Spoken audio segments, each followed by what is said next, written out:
Hey everyone, today we're going to talk about the British Raj. Just hearing that name makes you think of kings and queens and lots of power, right? It's the time when Great Britain, a small island far away, ruled India for almost 200 years. Think about it. The clothes we wear, the language we sometimes speak, even how our government works, it all has a little bit of British Raj in it.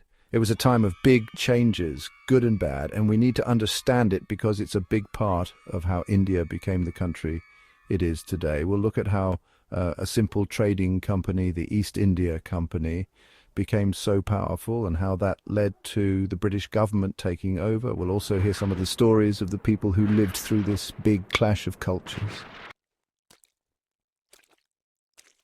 Our story doesn't start with the British government, but with a trading company called the East India Company.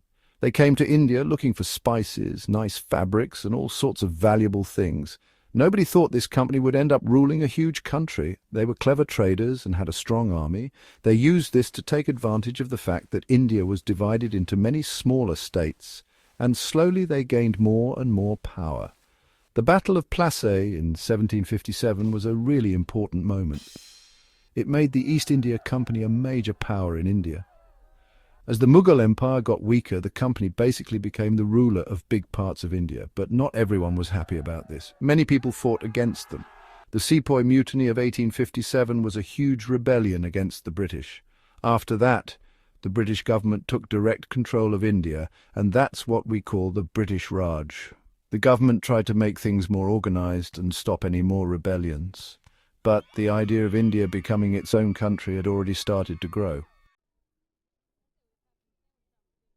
When Britain and India met, it wasn't just about politics and money. It was like two different worlds crashing into each other. The British brought their own ways of life, and that changed Indian culture. It was like mixing two different colours of paint. You get something new. Think about clothes. The traditional sari started to be worn with blouses and jackets. Men started wearing suits. Even buildings changed. Big British-style buildings were built next to traditional Indian ones.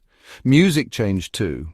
Indian music and Western music started to influence each other. The same thing happened with dance. It was a really interesting mix of East and West. The British Raj didn't just change the government, it changed how the whole Indian economy worked. New technology like trains, the telegraph, and the steam engine came to India. These were exciting inventions, but they also changed society in big ways.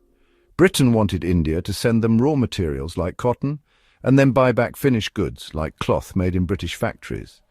This hurt traditional Indian businesses. For example, Indian weavers couldn't compete with British factories. Trains were a big change too.